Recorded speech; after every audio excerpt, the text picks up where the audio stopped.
نحمده ونصلي ونسلم على رسوله الكريم أما بعد فأعوذ بالله من الشيطان الرجيم بسم الله الرحمن الرحيم سبحان اللہ. ألم تر أن الله يزجي سحابا ثم يؤلف بينه ثم يجعله ركاما فترى الودق يخرج من خلاله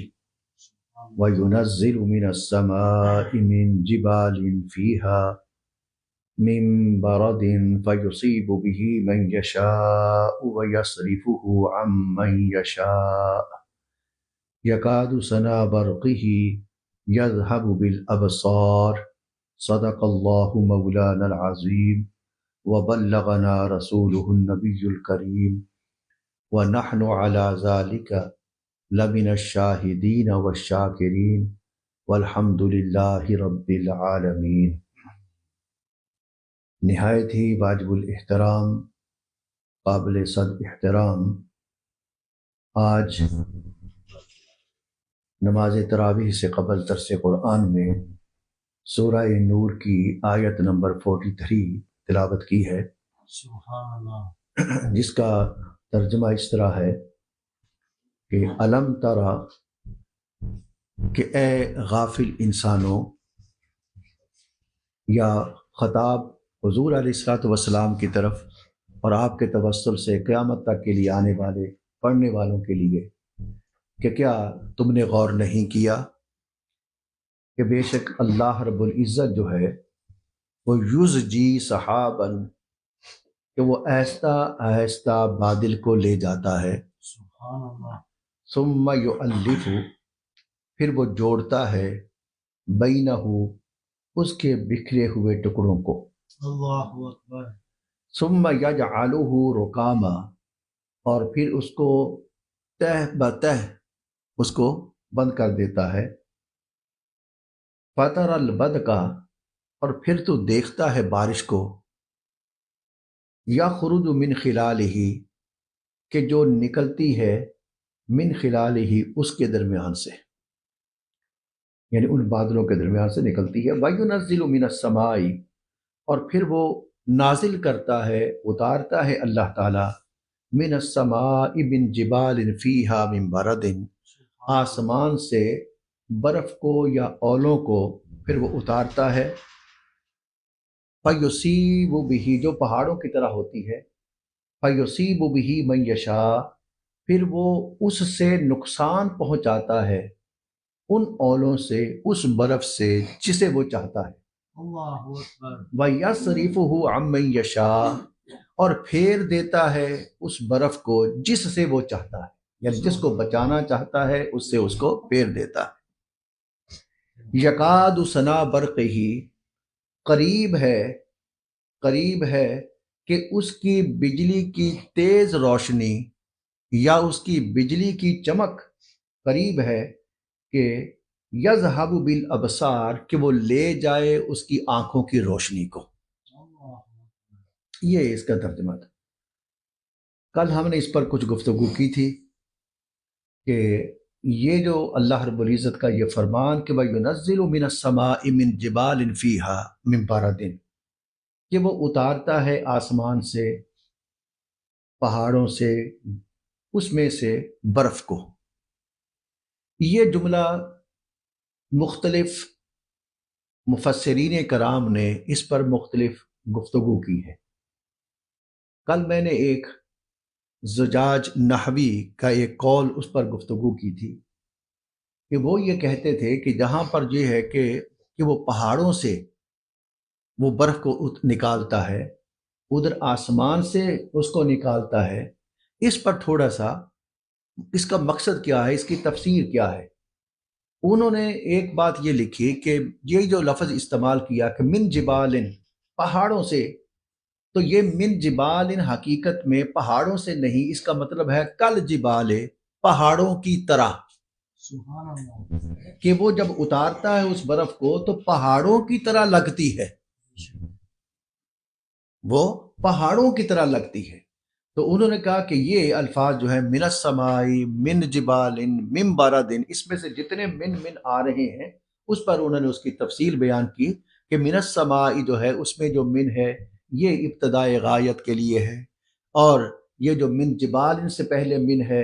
انہوں نے کہا کہ یہ تبعیض کے لیے ہے، اور من 12 دن سے پہلے جو من ہے اس کو تبیین جنس کے لیے مقرر کیا، اور انہوں نے اس کا ترجمہ یہ کیا کہ اللہ رب العزت اس بادل سے، یعنی اس بادل کے بڑے بڑے حصوں سے اولے برساتا ہے، سبحان اللہ. اس بادل سے یعنی اس کے بڑے بڑے حصوں سے، وہ بڑے بڑے حصے ایسے ہیں کہ جو محسوس ہوتے ہیں کہ یہ پہاڑ ہیں۔ امام قرطبی، یہاں سے ہماری بات تھوڑی سی رہی، امام قرطبی جو ہے انہوں نے اس کے بارے میں ایک بات یہ نقل کی، انہوں نے کہا کہ یہ جو من جبال اور من بارادن میں جو من ہے دونوں جگہ پر، من جبال اور من بارادن، جس کا معنی ہوتا ہے سے، یہ من زائد ہے۔ اب تقریر کلام یوں ہوگی کہ وَيُنَزِّلُ مِنَ السَّمَاءِ مِن جِبَالٍ فِيهَا مِن بَرَدٍ، اے کا مطلب ہوتا ہے کہ اب اس کی تفسیر کیا ہے۔ یہ قرآن کی آیت تھی، اے سے پہلے قرآن کی آیت ہے کہ يُنَزِّلُ مِنَ السَّمَاءِ مِن جِبَالٍ فِيهَا مِن بَرَدٍ، اے يُنَزِّلُ مِنَ السَّمَاءِ بَرْدًا يَكُونُ الْجِبَالِ، کہ اللہ رب العزت جو ہے وہ آسمان سے برف اتارتا ہے جو پہاڑوں کی طرح ہوتی ہے۔ سبحان اللہ. کہ اس کا سمجھو، اس کو اس طرح کہ اللہ رب العزت آسمان سے برف اتارتا ہے جو پہاڑوں کی طرح لگتی ہے، یعنی وہ جب پہاڑ ایسے اترتی ہے اتنی کثرت کے ساتھ آتی ہے کہ معلوم ہوتا ہے کہ یہ برف کے پہاڑ ہیں کہ جو اوپر سے نازل ہو رہے ہیں، سبحان اللہ. یہ محسوس ہوتا ہے۔ امام فخر الدین رازی رحمۃ اللہ تعالی علیہ نے، انہوں نے یہاں پر 2 اوپینینز لکھی ہیں، 2 رائے لکھی ہیں کہ اس کے بارے میں 2 اقوال ہیں۔ ایک انہوں نے کہا کہ ایک اس سے مراد یہ ہے کہ آسمان میں اولوں کے برفوں کے پہاڑ ہیں کہ جس کو اللہ رب العزت نے اسی طرح بنایا ہے جس طرح اللہ نے زمین کو بنایا، جس طرح اللہ نے آسمان کو بنایا، اسی طرح اللہ نے ان کو بھی بنایا، جو آسمان میں اولوں کے پہاڑ ہیں، اور وہاں سے اللہ رب العزت جتنے چاہتا ہے اس کی مقدار سے اللہ اس کو اتار دیتا ہے، اس کو نازل کرتا ہے۔ ایک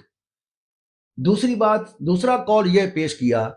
کہ آسمان کا جو ذکر کیا کہ آسمانوں سے اللہ رب العزت اولوں کو نازل کرتا ہے، اس کو اتارتا ہے، اس کو برساتا ہے،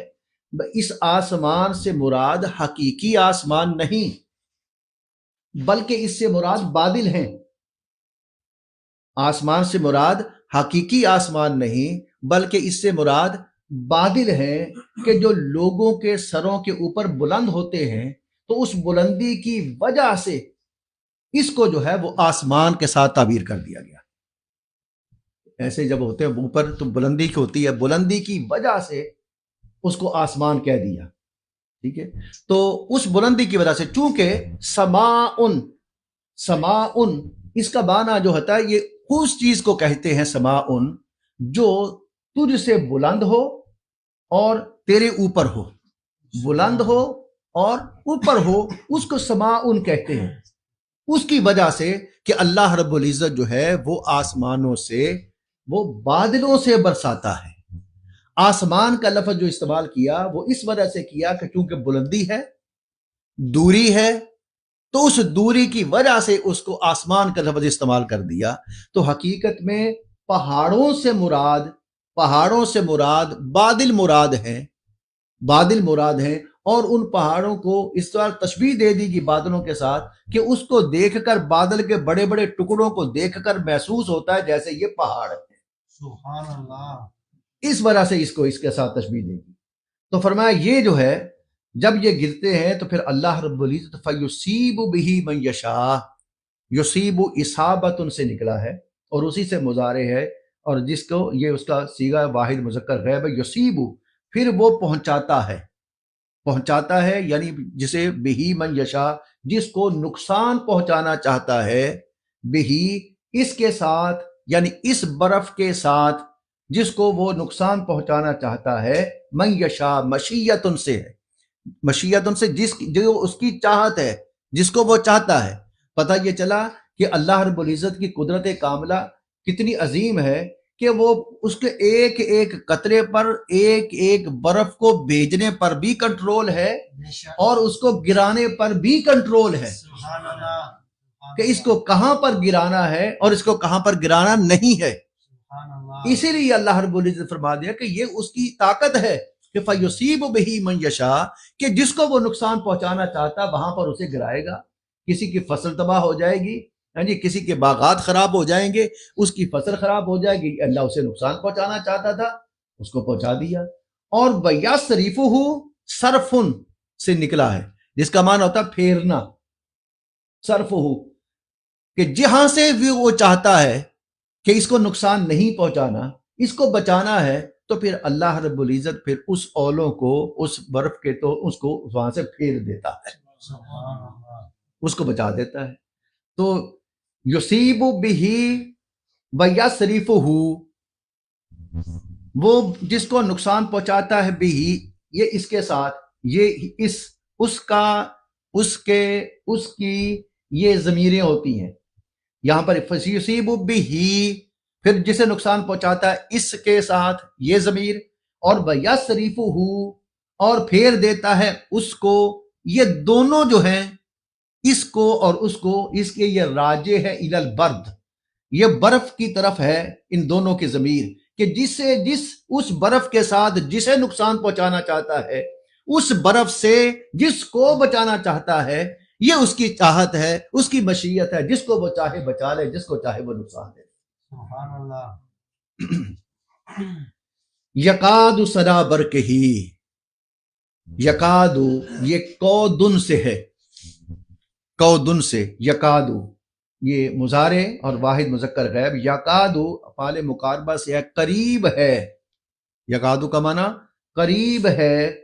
کہ سنا کہتے ہیں چمک کو یا تیز روشنی کو، برق ہی، برقن بجلی کو، ٹھیک ہے، یہ ہماری زبان میں بھی استعمال کیا جاتا ہے برق، ٹھیک ہے، بجلی، اور ہی وہی اس کا، اس کے، اس کی، ٹھیک ہے، اس کے لیے استعمال ہوتا ہے ہا، ہی اور ہو، یہ اس کا، اس کے، اس کی۔ تو یقاد سنا برق ہی، قریب ہے کہ اس کی بجلی کی چمک، قریب ہے کہ اس کی بجلی کی چمک، یا قریب ہے کہ اس کی بجلی کی روشنی، تیز روشنی، ٹھیک ہے، کیا کرے گی، یذہب، وہ لے جائے، بالابصار، نگاہوں کی روشنی کو۔ اللہ اتنی سخت وہ لائٹ ہے، اتنی سخت وہ تیز روشنی کہ جس کی آنکھ تاب نہیں لا سکتی جی، اور وہ قریب ہے کہ وہ اتنی تیز روشنی ہے کہ جو ہی بندہ اس کو دیکھے گا تو اس کی آنکھوں کی بنائی ختم ہو جائے گی۔ سبحان اللہ تو اللہ پاک فرماتے ہیں یہ میری قدرت کاملہ اتنی ہو، تو اس قدرت کاملہ کے ہوتے ہوئے تم کیوں غافل ہو اے لوگو، اسے پہچانتے نہیں کہ وہ کتنی قدرت کاملہ کا وہ مالک ہے، اور اسے تم روزانہ دیکھتے ہو، تمہاری آنکھوں کے سامنے یہ چیز ہے، بارش تمہارے سامنے آتی ہے، تم اسے دیکھتے ہو، آخر اس کا برسانے والا کون ہے؟ اللہ یہ ایسے بادلوں سے ایسے نہیں آ جاتی، اس کو کوئی برسانے والا ہے جی۔ اور یہ اولے جو برستے ہیں یہ اس کی طاقت کے اندر ہے، جہاں چاہے وہ برسائے، جس کو چاہے اس کو بچا لے جی۔ پھر اس کی چمک اتنی تیز ہے کہ وہ اس کی چمک اگر چاہے تو کسی کی آنکھ بچ سکتی ہے، وہ چاہے تو کسی کو نقصان پہنچا سکتی ہے، تو یہ قدرت اس کی کاملہ ہے۔ اگلا ایک اور ثبوت دیا اللہ رب العزت نے کہ یقلب اللہ اللیل والنہار، قلبا یقلب، تقلیب کسی چیز کا بدلنا، الٹ پلٹ ہوتا رہنا، بے شک کبھی کوئی نیچے ہے، کل کوئی اوپر ہے، کوئی اوپر ہے، کوئی نیچے ہے، کوئی نیچے ہے، اوپر ہے، اس کو کہتے ہیں قلب۔ یقلب اللہ اللیل، تبدیل کرتا رہتا ہے، بدلی کرتا رہتا ہے اللہ تعالی رات کو اور دن کو۔ سبحان اللہ اللہ پاک فرما رہے ہیں کہ میری قدرت کاملہ میں یہ بھی تو تم ہر روز دیکھتے ہو، بارش جب ہوتی ہے وہ بھی تم دیکھتے ہو، اور یہ چیز تو تم ہر روز دیکھتے ہو کہ رات آتی ہے اور دن چلا جاتا ہے، اور دن آتا ہے تو رات چلی جاتی ہے، کس طرح یہ عدل بدل ہوتا ہے۔ سبحان اللہ تم اس پر بھی تو غور کرو، یہ کون کرتا ہے؟ تم کر سکتے ہو؟ تمہارے اندر یہ قوت اور طاقت ہے؟ یہ نہیں ہے تو یہ کون ہے؟ تو جب تمہیں سمجھ میں آ جائے کہ یہ کون ہے تو جان لو کہ پھر وہی ذات ہے کہ جو اس کی مالک ہے، اور وہ مالک الملک ہے، وہ رب ذوالجلال ہے، سبحان اللہ وہی رب ذوالجلال ہے۔ اللہ تعالیٰ اپنے حبیب علیہ الصلوۃ والسلام کے صدقہ سے عمل کی توفیق عطا فرمائے۔ سبحان اللہ